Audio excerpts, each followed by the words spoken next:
खुसखुशीत लसणाची चवीने चकल्या करून पहा. छान होतं. तांदूळ 4 वाटी घेतलेले आहे. मंद आचेवर छान परतून घेऊन चण्याची डाळ 1 वाटी सगळे एकसारखे छान मंद आचेवर भाजून घेऊन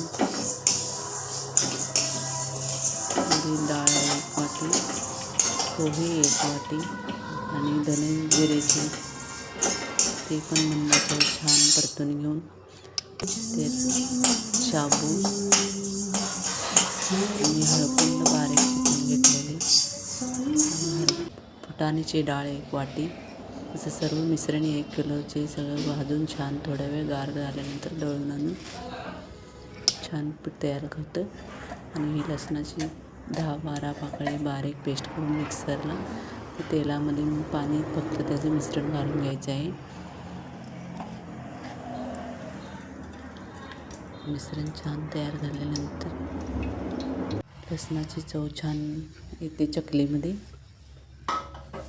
उकळत ठेवायचे. तेल 1 मोठे पळी घेऊन त्यात लाल तिखट, ओवा, चटणी, मसाला अजिबात वापरलेला नाही. चकली मसाला, ओवा, चवीनुसार तिखट सगळं घालून मिश्रण करून 10 ते 15 मिनटं ठेवून पीठ झाल्यानंतर मळून घ्यायचं आहे छानपैकी.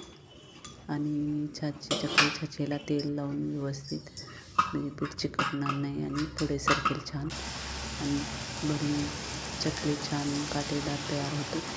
आणि तळून घ्यायचे आहे. काटेदार चकली तयार झालेलं आहे. तुम्ही कुरकुरीत करून पहा. छान लागेल. लसणाची चवीची चकली करून पहा. छान होतील.